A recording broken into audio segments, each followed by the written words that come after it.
Right. Just let me know when it's visible. Yeah. Yes, it is now. Okay.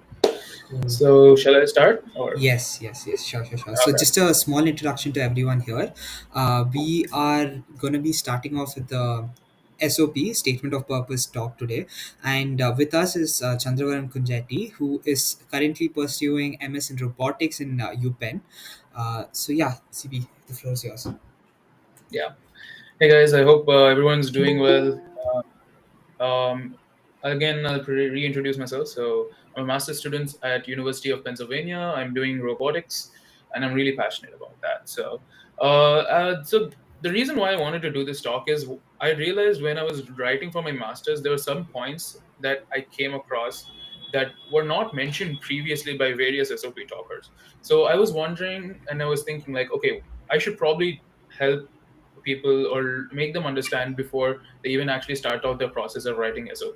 Some small pointers. I'm hoping it's a little different from what previous SOP talks have been, and I hope it's more informative for you guys.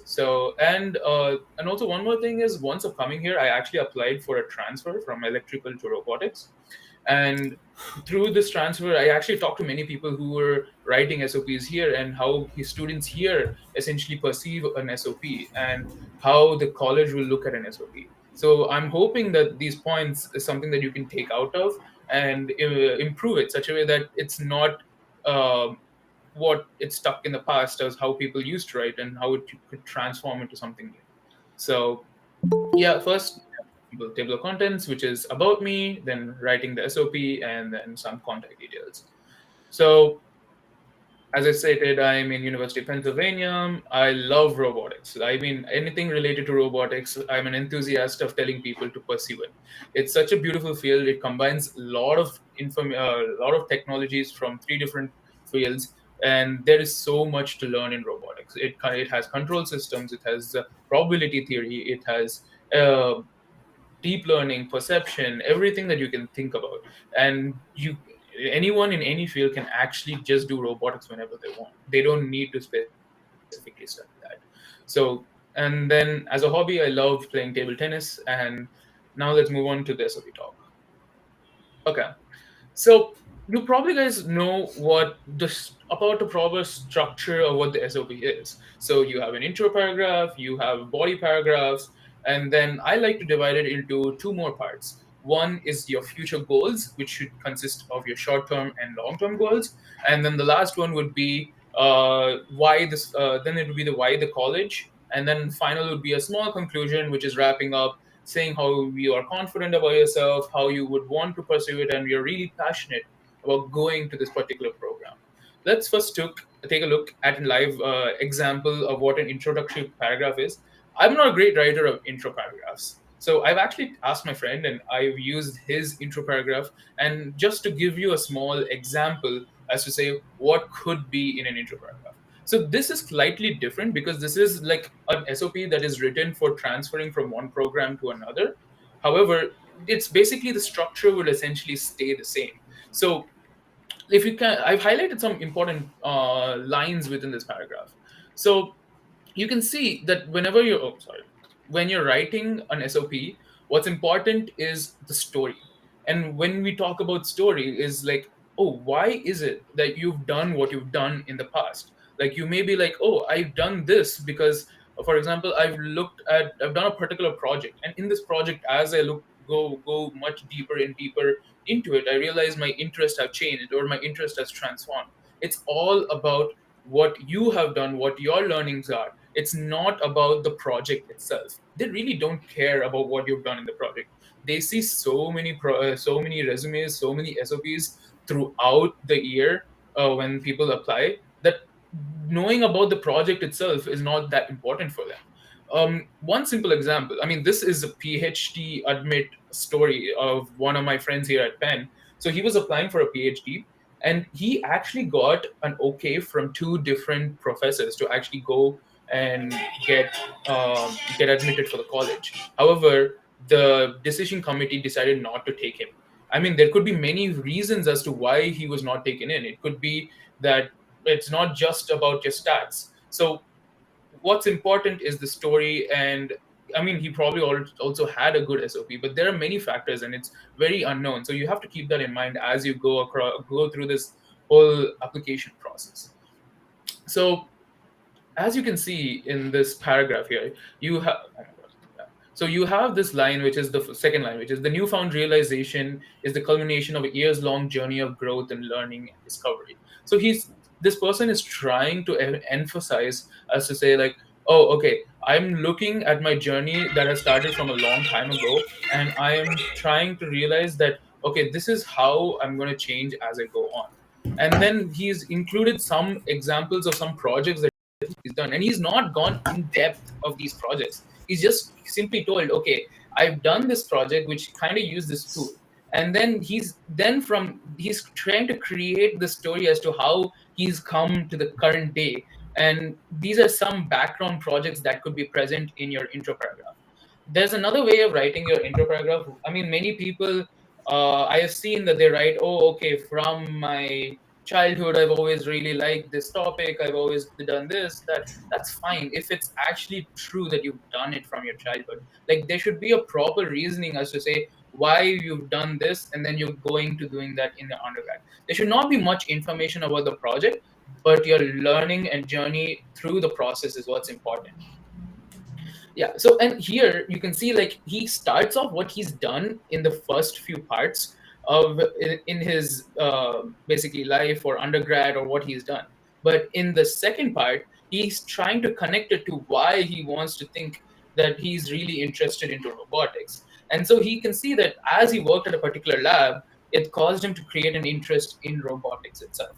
So creating this connection within the story from your past to the present is what's really important and what's really about writing an SOP. And the intro paragraph is what hooks the person on. So don't keep it cliche, don't keep it niche. Just make sure it's genuine and has important information about you and how you transformed in the early stages of your life or even the first 2 years of your undergrad. That's sufficient enough.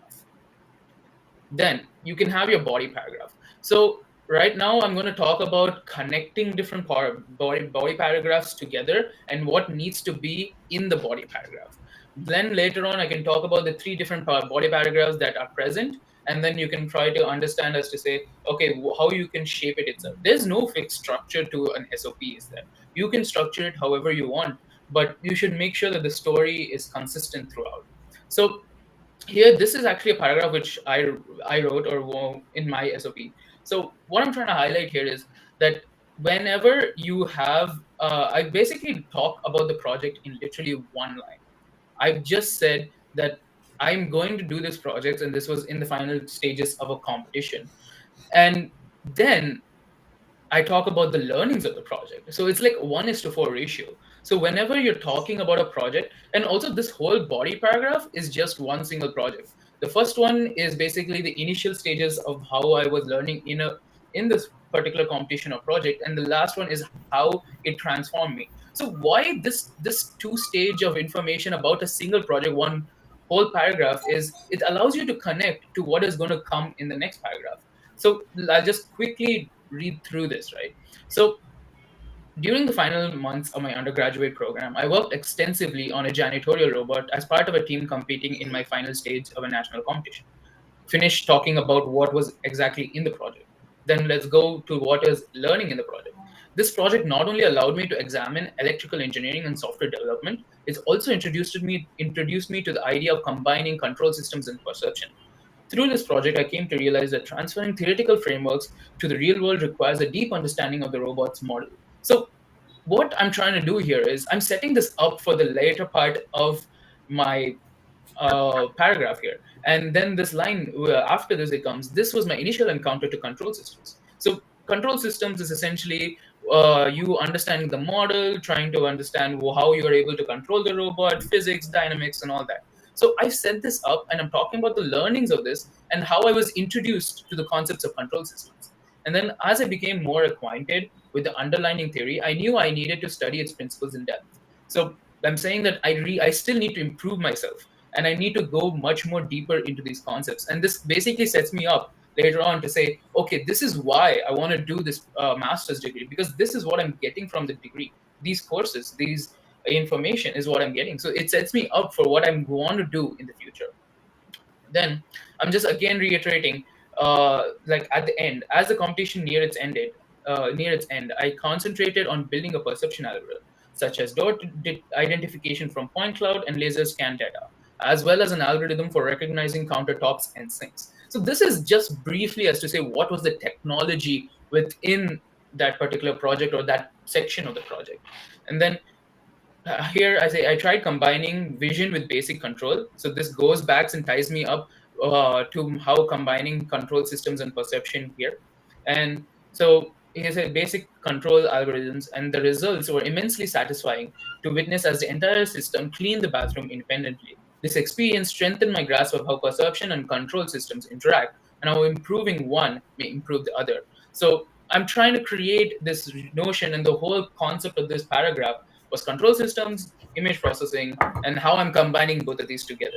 And this is what my project is, because my whole SOP is about me learning about control systems and image processing, and how I want to combine both of these together. So the overall objective can be also achieved within the paragraph. Now, let's go to the body continued here. I've moved off from my undergrad. So this is just about my undergrad. This is basically my second paragraph of my SOP. My first paragraph was a little bit about why I wanted to do electrical engineering, because it was a transfer. So it's not the exact intro paragraph you would have while you're writing your SOP. So I've just omitted that and just moved on to just the second paragraph, which is the body, which has the same structure itself.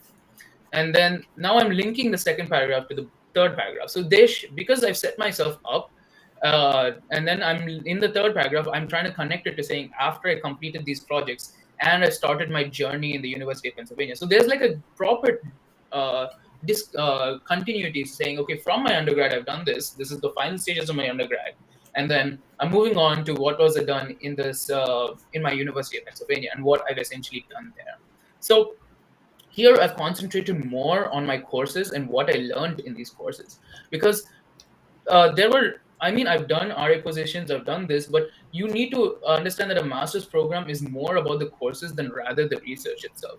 So when you're going and talking about why you want to go to a program, it's important that you decide based on the courses and the flexibility of courses you can actually take. So, and that's one good thing about University of Pennsylvania, because I get so much flexibility. I literally have three core courses, and seven other courses are electives for me, and I can choose from Wharton, which is business school. I can do entrepreneurship. I can do whatever programming courses I want. So it's basically as free as it can get. So that's one good thing about the college. It could be same for other colleges as well. So let's just go through this. And here, okay, so moreover, I wanted to be introduced to the state of the art research, which is why I took courses like linear systems theory, control and optimization for robotics, and principles of deep learning. You can see that the story that I'm setting up from before, which was a combination of controls and perception, is continued here as well, because I wanted to do controls and perception, and I've come here and taken the courses of controls and perception, which is and a little bit of perception learning essentially. So first thing, I'm talking about the first two courses. So the first two courses were intertwined. One taught me the basics of linear control and made me understand how to handle linear models, while the second course helped me understand how I could use the system dynamics to help me follow trajectories. As I navigated through these courses, my curiosity brought me back to my janitorial work. I'm again linking myself back to what I've done in the past. So I'm saying I've taken these algorithms that I've learned in a course, and I'm trying to re-implement them in some project that I've already have a baseline with. And yeah, I said I implemented the algorithm discussing in class and noticed an improvement in the robot's motion. This is important. This is the point when I realized that I would like to continue working in the related field. So, why do you think this point is important? Is when you actually start working into something, you may not actually think that that is what you want to do in the future. So I'm just trying to say that okay, I've investigated this, I've taken a step forward, and I know that I can go even more, and I want to go even deeper into these concepts, and that's what I'm trying to reiterate here. Now, the last few part of this paragraph is trying to again link to my controls and perception and linking them back together. In my third course, I wanted to use deep learning to create monocular depth estimation algorithms so that a 3D map can be generated for my robot to plan a trajectory. Again, literally just one line about my project. So the combination of controls, deep learning, and perception allow me to understand the true potential of interdisciplinary work. And a master's in robotics at Penn would give the flexibility required to pursue my passions in these respective fields. Here again, I'm linking this back to why I want to do a master's at this particular program at Penn. So this could be the same thing for you as well. So why is this really important, or what is this missing part in you that you can actually go back and like learn this while you go through a master's at any particular college that you're at. Okay. So now that was just linking about two different paragraphs, the structure about a paragraph from real life examples. And now let's talk about the ordering of the paragraph in the body, basically. Body, I would say 3 paragraphs is more than enough for the body because you have 2 more paragraphs and one in the start. So totally 6 paragraphs approximately. Don't An approximate number of words for each paragraph would be around 200. I mean, it depends on how deep you want to go into the project, how much you want to say, how much of learning you have from this project or internship. So usually for the master's program, when you're applying while coming from undergrad, you would have about the coursework. And again, like how I talked about why I took those courseworks in my body paragraph, which was the second one that I explained, you also need to say why are these courses important for you? What is it that you've learned in this? Why and what has this transformed your interest? It's what, why, and how. Basically, those are the questions you need to answer. What, why, and how. Those are the 3 things. And just keep that in mind as you progress. You literally need to write only one line about a project. Do not reiterate about what is in your resume. So one mistake that I probably did in my while applying for my masters from undergrad was I kept so many projects in my SOP thinking, oh, the more the better. No, it's not at all. You literally just need one project, one internship, or 2 projects. That's all you require for your SOP. You don't need to be someone who's done like 10 projects, 11 projects. No, you don't need it. You just, that is in your resume. You can keep it. And you can talk about papers, you can do all of that. You even in your SOP, in the body paragraph, if you think your paper is really relevant to what you're going to do in your masters, then you can keep that. So what I've noticed is research is one part. It's a contributing factor for the people in the admission committee to take it. But what's more important for them is about your research, your work, your story, what you've done. And if you're able to explain that really beautifully to them and really come with the story that, oh, I've this person is really genuinely interested in doing a master's at this university, you should make them feel that through your SOP. You should word strong words like passion, interested, and you keep on reiterating that you're reinterested in the project or reinterested in the concepts there.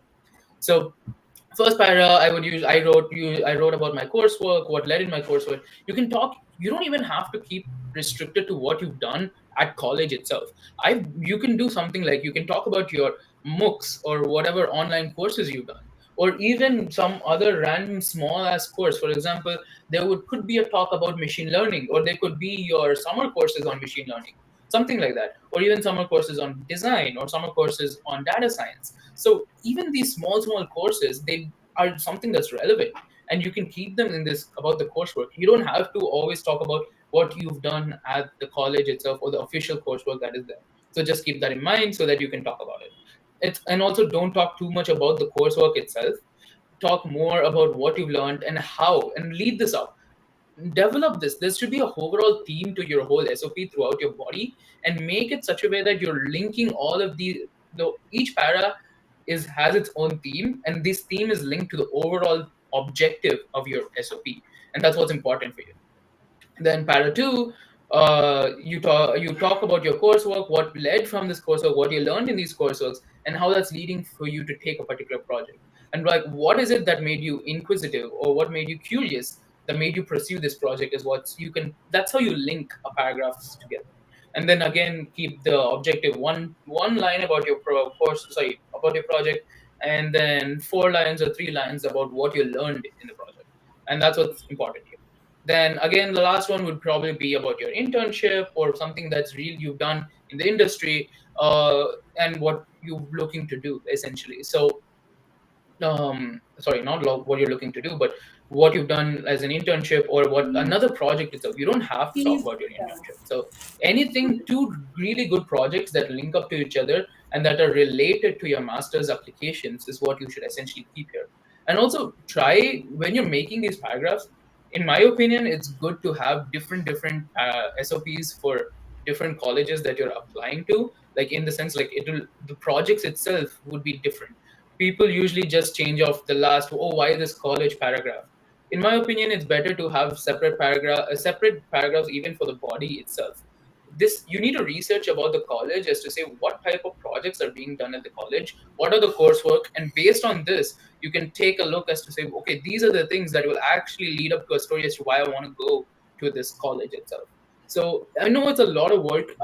It's already writing one iteration of an SOP takes so long. I basically, as you could probably see in the last slides, it took, I had 15 different iterations of my SOP.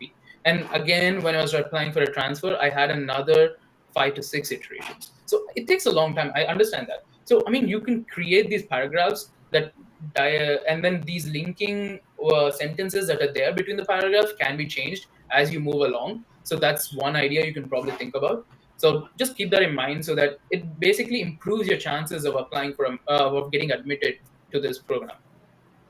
And again, like I said, don't talk about the projects a lot. Talk about the learnings from the projects, how it has shaped you, and how it leads you to the next project or paragraph. You may think it is in the story, but there is always one. So think for a very long time. It doesn't. The story doesn't immediately come to you. I kept on changing projects from within my SOP.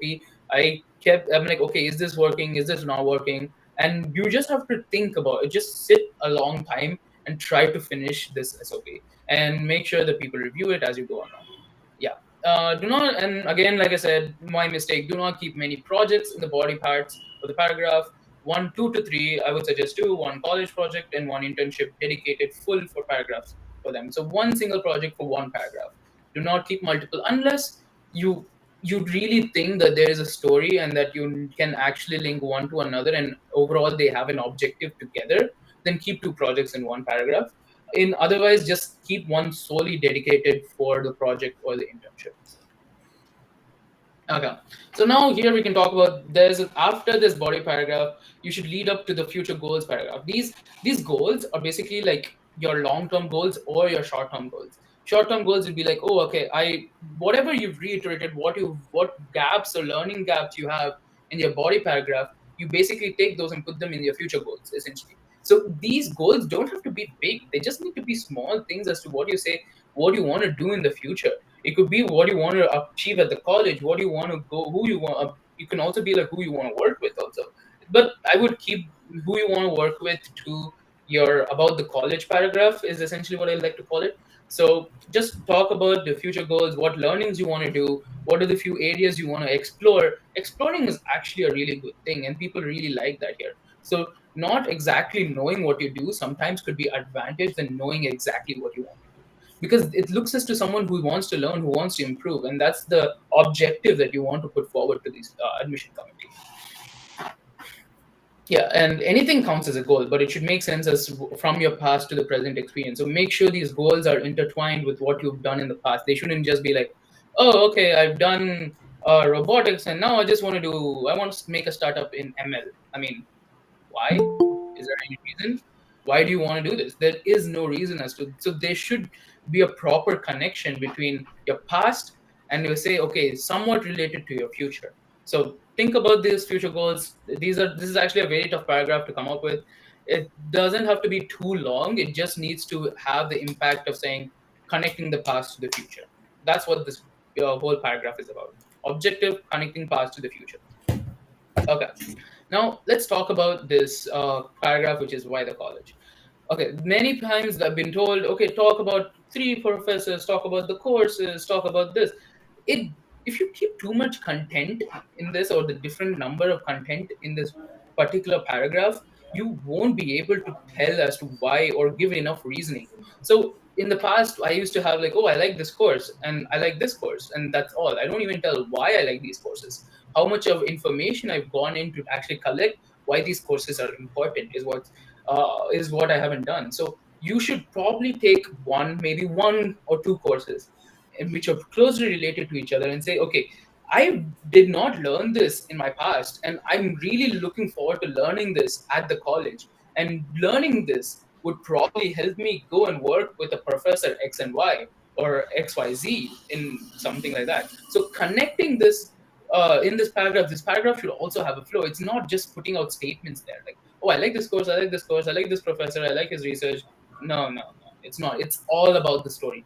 Talk about why is it that it's really important that you probably take these courses, then have a chance to also work with the professor. And when you talk about a professor, don't mention his research. I mean, you could mention his research papers only in the case you've actually genuinely read them. Do not just say, okay, I read this research paper. No, it's no point. They really don't care. You just say, okay, looking at the projects that are present or looking at the research that are being conducted by the professor, and looking at my past experience, you can contribute him to in one way, and then you can learn in another way. So you giving something to the college or the professor and you taking something is what's essentially why that college is important paragraph. So create the story, and you can only have one or two paragraphs are enough. It's not a PhD application. I'm talking about masters. So profs don't actually have much information. It may change from college to college. You could probably do a really little research on this, but keep these profs related to what your past experience is. So that's what this why that college paragraph is essentially for. The story. What's important is the story. Now, this conclusion paragraph, this is something that I wrote. It's a simple paragraph where you just talk about, okay, you being a positive person, energetic, you're really enthusiastic, and that whatever you've done in the past will obviously lead you to become a good master student at the particular college. So I'll just read this out. I'm positive that my academic background, coupled with my participation in research and engagement with the UPenn robotics community, has prepared me well for the robotics MSc program. As I continue to delve deeper into the vast yet dynamic field of robotics, I'm eager to explore further and gain a clearer sense of direction for my interest. See, I haven't even told here in this paragraph that I'm really interested in this particular field. I'm keeping it open-ended, saying that I have done this and this is what I'm probably interested to, and I would like to refine these as I go along in the program. So it's fine to be open-ended. It's fine to be, oh, okay, I don't know what I want to do. Then I move on to, I'm confident that a robotics MSc degree from Penn will give me the necessary skills and expertise to excel in a wide range of important fields. So the reason this is, even though you keep it open-ended, you're saying that you can take good learnings from this master's degree and use it in your future. So finally, this is like my final future goals. It's not that important for a transfer part, so I've just included like one line at the end of my conclusion is, I desire to be a student who will use the knowledge gained through my education to make a meaningful difference in society through the field of cutting edge robotics. It's pretty generic, probably cliche, but it's a fine. It's a good ending to say, okay, this is what I want to do, and this is my probable future goals, and etc. etc. So this is about the conclusion paragraph. Now, let me just finish off with final remarks before we go on to questions. Yeah, start early. It's really important. I had 15 different iterations of my SOP, but I did procrastinate a bit, so I just really got hectic at the end. But yeah, so try to finish your deadlines are usually in December, Jan, Feb 1st, around that area. So have your SOP ready like November mid, I guess, or even December first week. That's sufficient with the different iterations. You should make sure that you have your colleges shortlisted for sure by August, I guess. I mean, a rough list by August, proper list by October, November is fine. It's sufficient. You don't need to pre-plan so ahead before. Do proper research. Look at the professors. Look at the courses.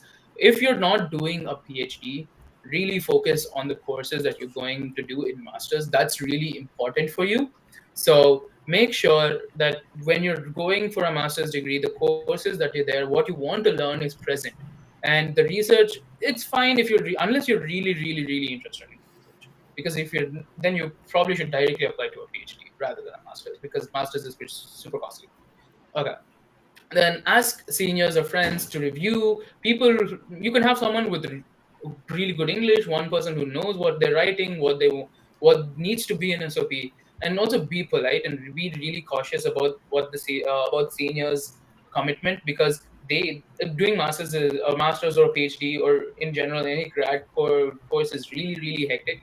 So it takes taking some of the time to review your work is really a big commitment to many people. So make sure to be polite and ask them well in advance. Don't ask them, okay, dude, I have a week left. Can you just review this? No, that just not comes out does not come out really well. So make sure that you ask them well in advance to review it. Give them time. If they forget, like let's say they don't review in a week, just give them a reminder message, and then they will probably do it once you put a reminder message. So don't worry about that. Then again, don't write so many projects in your SOP that's not required at all. And before you even start, okay, not just relearning what people have done, but like what seniors have taught you about writing an SOP. Go look online as to say what are required in an SOP. You'll get some idea. So there are really good Reddit points. There are really good SOPs online that you can probably take a look.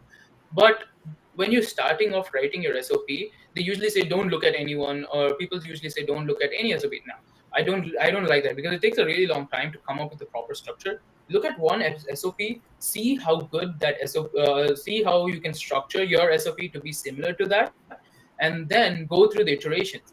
Keep in mind the points that I said about the structure of each paragraph, what I need to include, and pay really observational skills as to say, okay, this is there, this is there. Am I explaining myself properly? You're talking to a layman. It's not someone who's really well versed in your field. And if you've looked through any of my all the paragraphs I've talked about, there are very less complicated words. They're nothing about, oh, I did segment matching with segmentation and then combining this with neural network, blah blah blah. No, that is not them. Just high level language buzzwords is sufficient, but then talking about what you've done in the project is more important. And then yeah, don't wait for a perfect story. And you don't it will never immediately come. As you keep going through the iterations, as you keep talking with people, the perfect story will come. You can stretch the story a bit, it's fine. I mean, don't try to lie on your recipe, please, but you can stretch the story, that's all. And I would like to say my contact details, if anyone would like to reach out and would like uh, a review of your SOP as you're going through this process, please do reach out. And that's the end of my talk. I hope it was fine. Thank you so much, CV. And moving on is we are open to any questions that anyone might have. Yeah.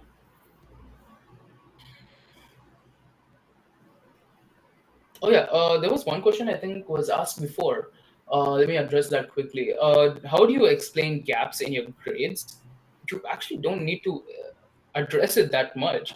It's just your story. Whether, I mean, you may have done something really bad in a particular course, but that's fine. I mean, everyone is not good at every single course, right? What's important is that story has to say why you have taken the course and why is it that you have learned from this course. It may be that you've done good, you've done bad, but you talking about what the story of why these courses is more important than addressing the fact, okay, there is a great gap. People do well, see people do bad. I've seen people with an 8.3 or an 8.2 come to masters. So I mean, why is it that you need to be really good? It's not. I mean, CGPA does matter, but if you have a proper story as to say why these courses are there, why these projects are there, you really don't need to be worried about this. I think there's a question on this.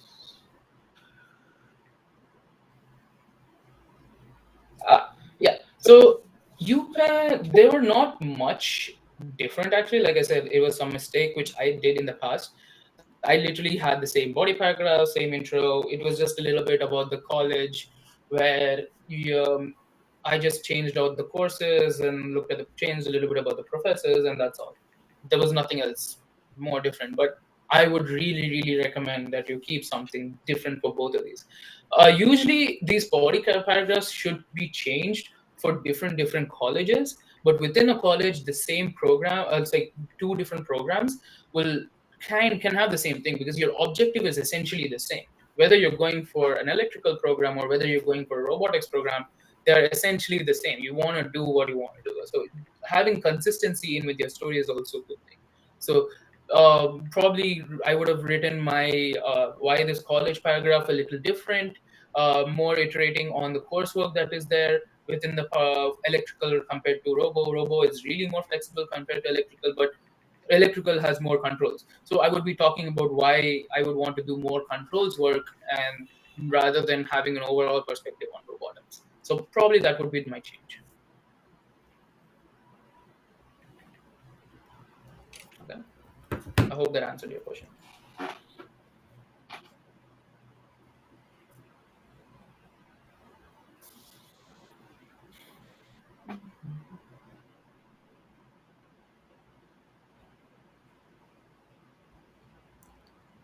Okay, I suppose those are the end of the questions. Thank you so much, CV. Thank you so much for joining us. It's been a lovely session.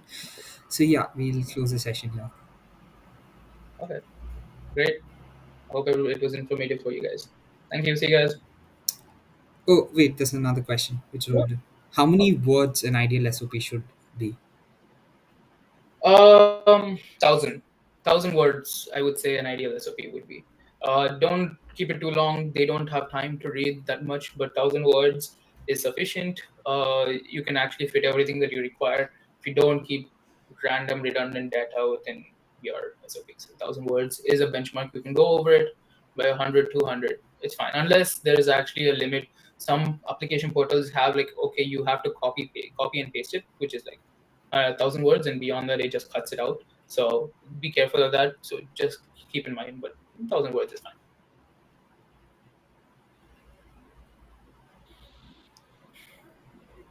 Okay, again, any other questions? Please do put it up quickly.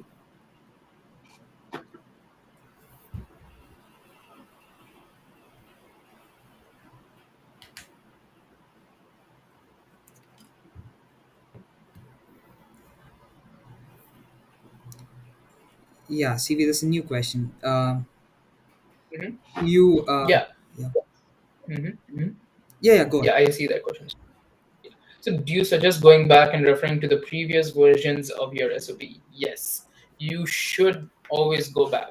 So sometimes there are certain lines or sentences that you've written in your previous SOPs that would have got omitted in your future versions, and it's important to go back and see what these versions were. And then it's also important to see how these SOPs have transformed as you moved from version 1 to version 2 to version 3. So you can see that, okay, I'm missing this, and now I'm have more of this. Do I need more of something else?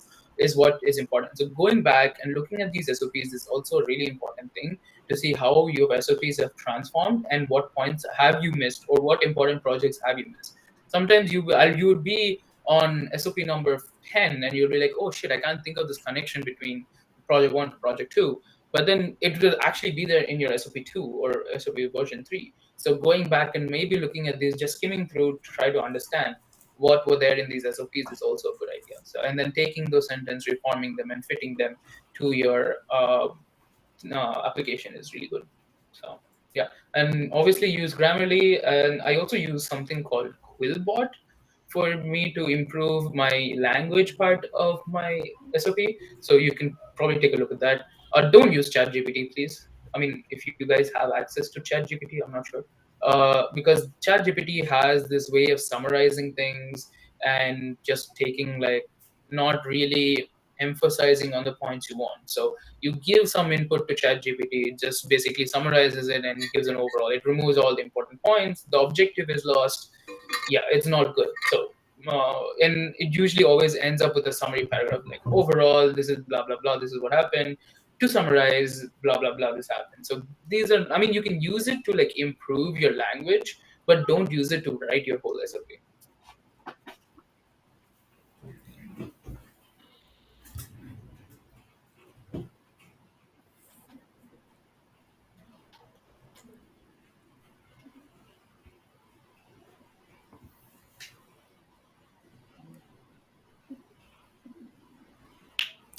Last call for any questions.